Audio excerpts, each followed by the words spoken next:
Hi everyone. I'm not sure whether I'm live at the moment. I just need to make sure that I've set this up right, because I am, as you can see, in a new location at the moment. I just want to make sure that I am live and you can hear me. There's my ugly mug. Can't hear me, but I'm assuming that I am live. Hi everyone. Horrorfan24 says, Gordon, you rock, keep fighting. Your thoughts, ideas and values are what we need more of. You inspire me and give me hope. Thank you. Thank you, Horrorfan, for that. That's very kind of you. That's very kind of you. I want to say a big thank you to Who Cares, who sent, well, who cares? Well, you do, obviously, because you sent £20 in the chat, in the super chat. Thank you very much.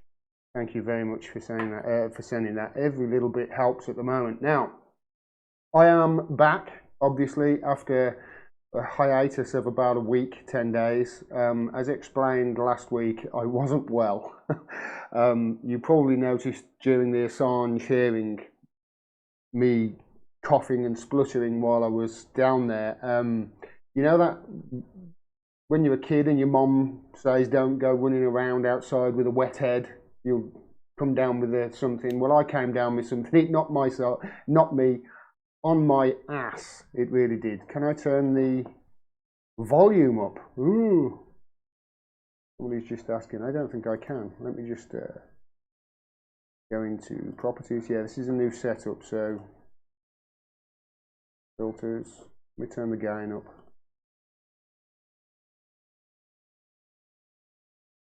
With 12%. How's that? Is that okay? Hopefully that should be a bit louder. Yeah, don't run around outside in the cold with a wet head, because especially when you're ill, because it'll knock yourself on your ass. I was not well for about a week, and then my mom got ill as well, and she's in her 70s, so I had to take care of her, and obviously felt awful. And then to top it all off, I hurt my back as well. So that's the reason why I had to take a little bit of a break. But I'm back now, and there's plenty about to happen this week, because I'm not sure you're aware of this, but it's been quite a interesting week or so, because yeah, Brexit didn't happen. Hands up anybody who knew that wasn't going to happen. Come on, hands up. Come on, hands up. Come on, I'm sure there's one of you. I'm sure there's somebody out there who said it wasn't going to happen. Well, you look at that. Yeah, Brexit didn't happen, and I've got lots to say about that. I said that I was done with it. No point in me talking about it. It's not going to happen. You're wasting your time even talking about it. And lo and behold, I was right. Again, it's not difficult to be right about these things. If somebody out there in the so-called media are wrong about these things, they're either wrong on purpose or they really don't deserve to be in the media. Hi Gordon, both Periscope and YouTube works well. Thank you very much, Solitary Highland. That's the Solitary Reaper, I'm sure. Awesome, thank you. Yeah, so there was no way that it was going to happen, and it didn't, just as I said it wouldn't. I've been saying for about the last 6 months that the second referendum that I thought was nailed on to happen even before the result of the last referendum.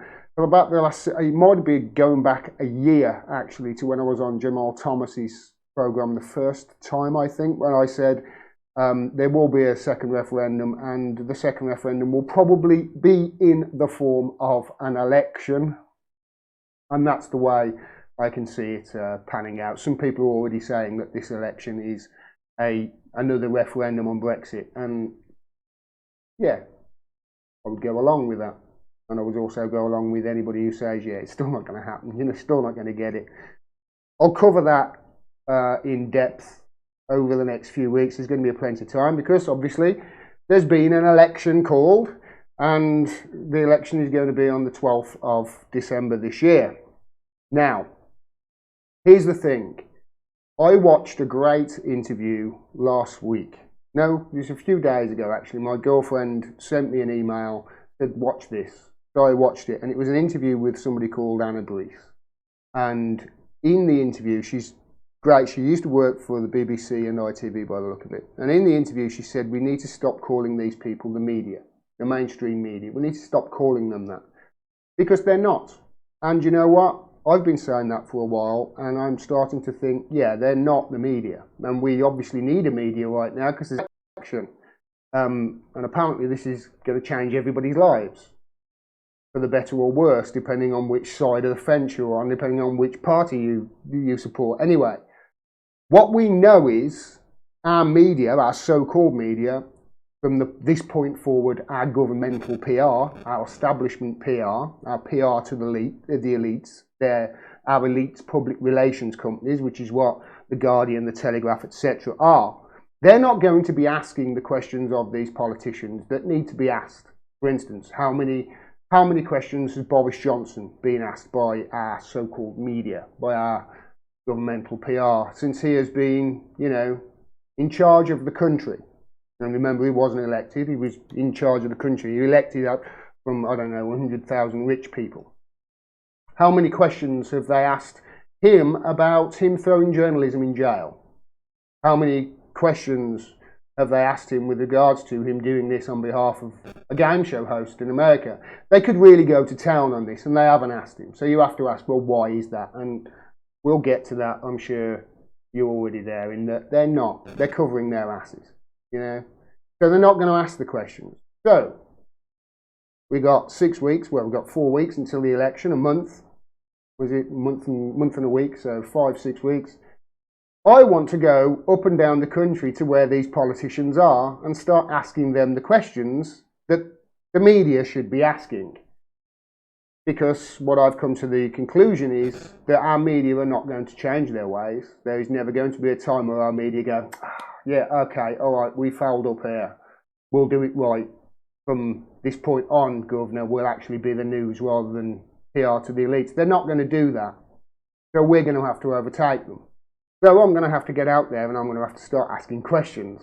And that's what I want to do. I want to start going up and down the country to where these politicians are and start asking them the questions that really need to be asked, instead of, you know, whatever the elites want to ask them, which their PR companies then deliver, of course.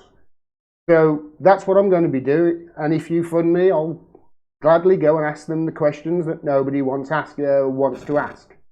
For instance, Julian Assange, for one. You know, they've thrown journalism jail. I'll be asking the remaining MPs, well, hold on a minute, the 20-year yield has just gone negative in America, and every time that's happened, there's been a global financial crash. Is that factored into your opinion of you saying it's going to be bad for the UK? Maybe we should leave now, you know. But nobody's asking those questions. So those are the questions that I want to ask. Now, you know, the questions such as this. Okay, here's the thing, you know, everybody who says there's a climate crisis, everybody says, the climate crisis and we're all going to die because of the climate. Here's the thing. If we as man are responsible for this, and if we can control it, and if our actions are directly impacted on that, and we've known for decades that our overuse of fossil fuels is driving this climate change and we've got to change it. If that's the case, then why is our global currency attached to the very thing that is choking us out of existence? Just like to ask somebody that, because seriously, nobody can see nobody simply, I've asked it, can answer it. Certainly not any politicians anyway. I want to ask those sort of questions. I'll be going up and down the country, hopefully, asking the questions that you want asked. You fund me, I'll update the website tonight/tomorrow. Tomorrow's going to be a busy day though, but so put a pin on that. It might be the day after. But that's what I'm going to be doing over the coming weeks. Right, okay. Let's get on to what I'm going to be doing tomorrow. Keep you up to date. So tomorrow, in London, which is where I am, that's why I'm down here. The rapper MIA and Loki are going to perform. Vivienne Westwood is going to be there with Julian Assange's father, and this is outside the Home Office in protest of Julian Assange's extradition. And I will be down here covering it. Mohammed Khan says, get a job. This is my job, mate. It's my job. I'm here, I'm doing my job. You go get a job. So yeah, I'm going to be there. If for information, go to defend.wikileaks.org. Let me just put this in the chat actually, so you. So that's a list of all the events that are coming up in the next few weeks. This is the one that I'm going to be covering tomorrow. Not sure how much access I'm going to get to people. We'll see, but there's going to be plenty of people there to talk to and to plenty of things to cover. And then there's also I haven't seen that one actually on the 23rd. A book launch in defence of Julian Assange. I'll have to look into that. But I am going to be there on the 28th as well for Free the Truth, and that's Mark Curtis is going to be there, Linga Longstaff, Stefania Marizzi, Professor Niels Meltzer is going to be there, Craig Murray and John Pilger, and among others, I believe. And they're no doubt going to be covering this. This is the United Nations Human Rights Office of the High Commissioner website. And look at there. United Nations expert on torture sounds alarm again that Julian Assange's life may be at risk. This is on a United Nations website. Can you see any media talking about this? They're not media. That's what I keep having to say to you. They're not media, they're governmental PR. So I'm going to be down at the Home Office tomorrow covering this event, and then there'll be another event on the 28th. I think there's another event later in this week that I'll be covering as well. And I'm obviously going to be down here, so if there are any rallies in London, any politicians speaking, I want to be going in there and sticking a camera in their face and asking them questions that seemingly nobody else wants to ask them. Yeah, there's going to be a lot to talk about in the coming weeks, in coming months. I don't know whether you've noticed, but Russia is in the news again over here. It never stops. This is the story that doesn't go away. Just gets more and more interesting watching them try and... Oh, no, don't look over here. It's quite hilarious. Boris Johnson has delayed the report into the Russian meddling in the Brexit referendum, from what I can gather. And the media are spinning it as something that it's not. So I'll be covering that over the next few weeks. I mean, this is all happening. This is all happening at the same time as Durham, the prosecutor Durham, and the Attorney General Barr are doing their investigations into the origins of the Russiagate investigation. So it's the investigation of how the investigation started. The Russiagate investigation, which was 3 years of nonsense of Rachel Maddow saying, "Oh, we're going to turn up. What if the power goes poof in Fargo?" 3 days of that, 3 years of that we had that came to nothing. So the investigation into the origins of that is going on. They've got things like Joseph Mifsud's phones. Joseph Mifsud, who our governmental PR, our elite PR, went along with the narrative originally that Joseph Mifsud was a Russian asset. Really quite hilarious. I'll give you the lowdown on it and what's true. Yeah, that's the update as to why I'm down here, what's going to happen going forward, and why I've been away. Like I say, I've been ill. I was dying. I had the man flu. Okay. Is there a troll in the chat? Mohammed Khan keeps saying get a job. Don't feed the trolls, people. Don't feed them. All right. I'm going to update the website, like I say, on the latest events that I'm going to be covering. And I'll be doing that tonight / tomorrow. But I am covering that event as well, so it might be Wednesday before it's updated on the website.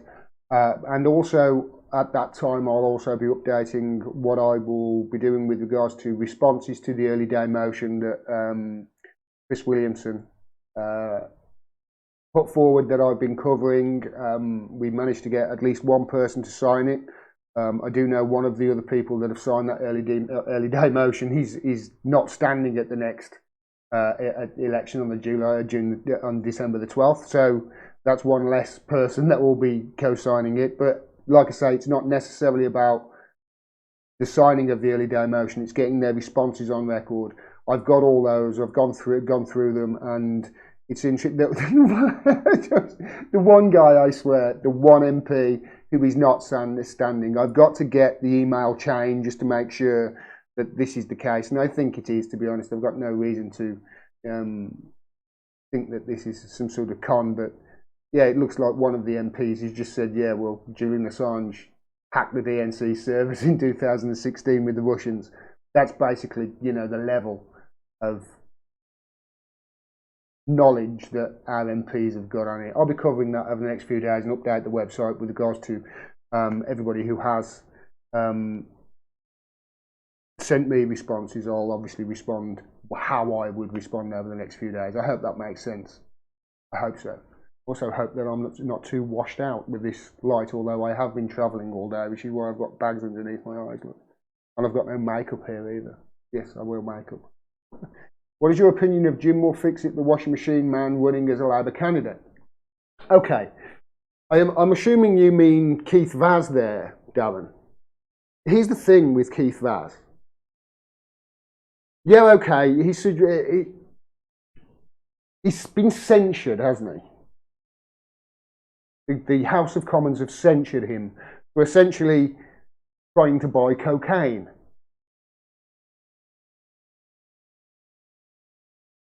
Michael Gove admitted to sniffing cocaine. Michael Gove's admitted that. Is he going to get censured as well? Or is it just the fact that Keith Vaz was caught in this sting operation, with these male prostitutes? I don't care what people do in their lives. I really don't. The stuff I care more about with Keith Vaz, with Jim the Will Fix It, the washing machine salesman, the thing I care about more is the fact that he voted to reinstate Chris Williamson, then had pressure applied to him and changed his mind the next day. That's the problem I have with Keith Vaz. Now, whether people are holding stuff over his head and saying more could come to light, who knows? But there's certainly a reason why he changed his mind, and it wasn't the dodgy medicine that he blamed it on.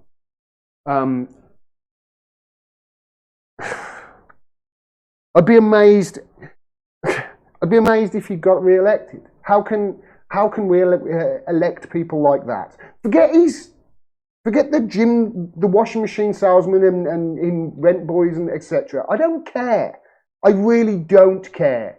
Whatever floats your boat. As long as not kids or animals are not getting hurt or anything, and it's consenting adults, I don't care.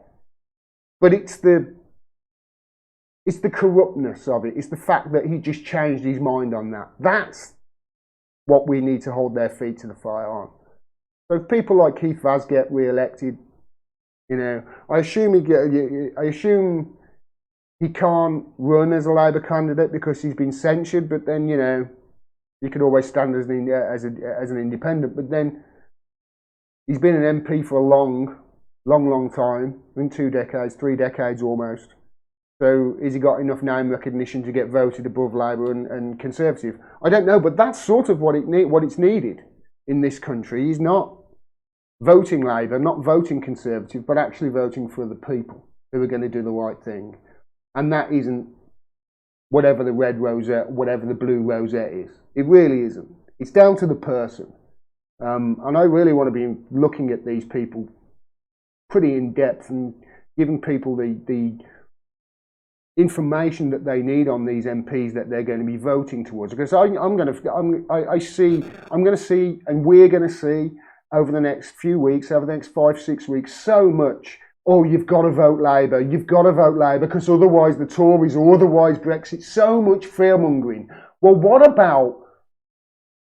if you're politician is Keith Vaz? What if your politician is, your Labour politician is one of the others? What if he is that guy down in Brighton? I've forgotten his name now.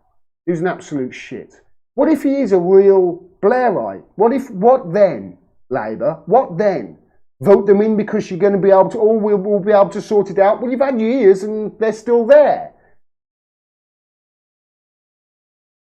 These elections didn't go anywhere, did they? This cull that they were all warning of, that didn't go anywhere either, and that's what's needed. Institutions like that, you don't owe them your vote.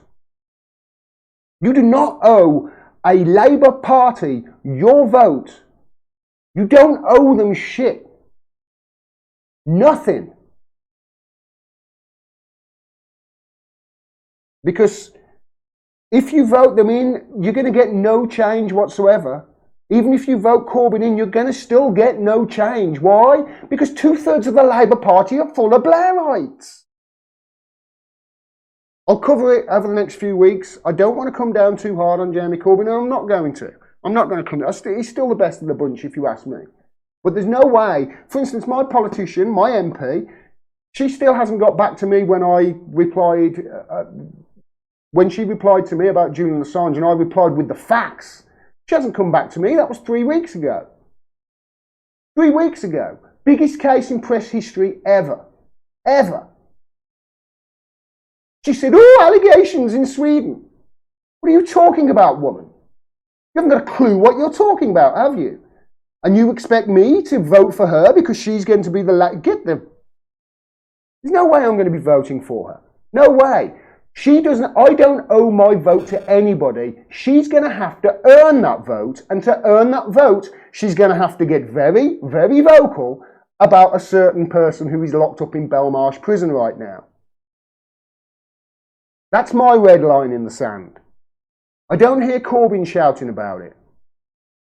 I hear Corbyn say, in fact, he didn't say anything. He just made one tweet that he opposes it. He didn't say he'd stop it. He just said, oh, we oppose it. He didn't say he'd stop it.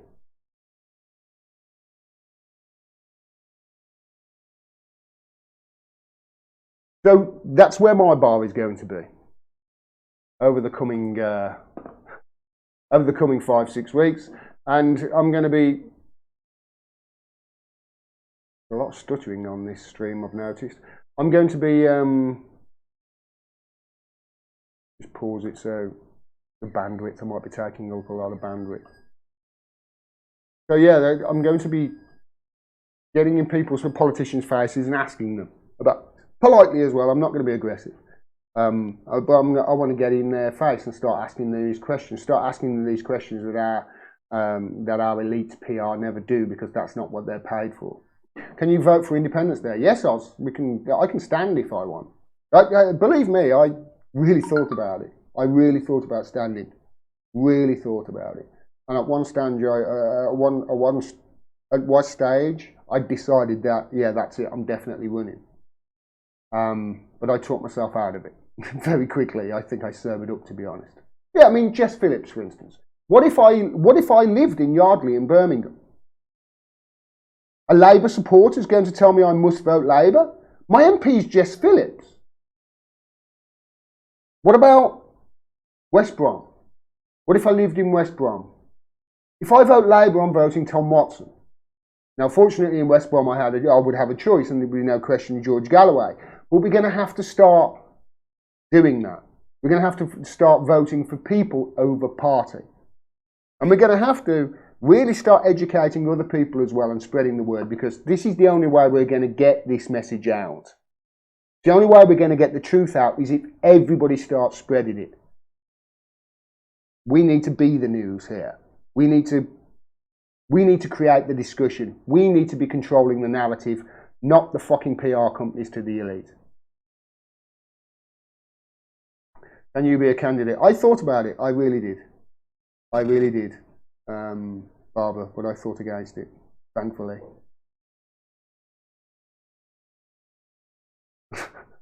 I sent Corbyn a pair of balls in the post, says Ian Brown. What's my MP's name? Says Emily Baxter. My MP is Emma Reynolds, and she's ignoring me. Now, to be fair to her, full disclosure, she is on maternity leave. So, but she, you know, this is the biggest case of press freedom ever. It's got nothing to do with Sweden.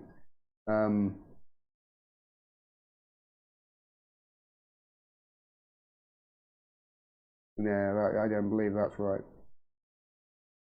Oh, Carol Cassidy, there's no need to worry about me. Honestly, I'm a big heavy man. I'm fine. But yeah, man flu just knocked me about. I'm not good when I'm ill. Just going back up their messages here just to make sure I didn't miss any super chats. No, I haven't. Okay, everyone. Voting people over party, says Tia Wheeler. More people need to do that. That's what I believe. That's what I believe. We are not going to get change in this country by voting Labour or voting Conservative or Brexit or anything like that. It's going to be, we're going to have to start getting people in and really getting involved. Really getting involved. You know, to those people who say, oh, I'm not political, you're going to have to get them involved as well. It's the only way that we're going to have a bright future, because otherwise people are just going to be asleep while their rights are taken away. And that's exactly what's been happening for the last few years. Certainly since I've been covering this news. Our rights are being slowly eroded and taken away. I want to cover that. Start asking politicians about it. Right, everybody, I'm out. I will be live tomorrow, probably from that event. Hopefully I'll be able to get some interviews, home office. I'm not sure what time it was actually. Check.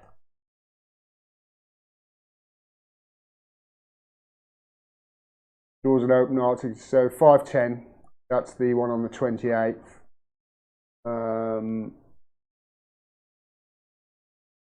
It doesn't say the time. I'll go through the Facebook events if there's a time on that. 6 o'clock. 6 till 7. UTC.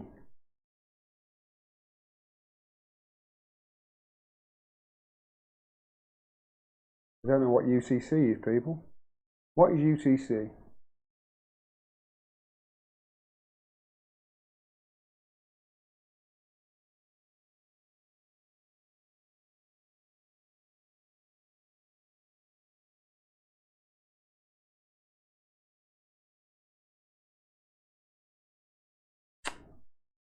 It's GMT. Same as GMT. So 6 o'clock, 6 p.m. tomorrow, outside the Home Office.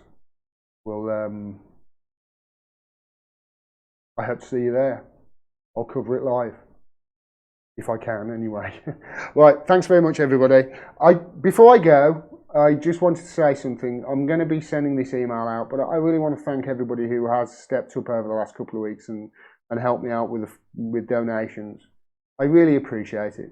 I can't do this without you. I don't ask a lot. I don't work on a lot. I still get less than minimum wage, but I do work hard, I think. And I really appreciate the support. So if you can support me for a few dollars a month, please do so. I make it stretch as far as I possibly can. And I'm doing a really important job here, I think. I could be doing other things and making more money, but this is more important. And I really appreciate for everybody who understands that and supports me. I want to thank you all. So yeah, thanks very much, everybody. I'll be back tomorrow. I'll see you then. See you next time. Peace. Take care. And just a little thing, I'm actually thinking about taking the peace out. I really am. Because I think it's time to fight. Let me know what you think in the chat. Should I get rid of the peace sign at the end of each video? I really think it's time to fight, don't you? Take care, everyone.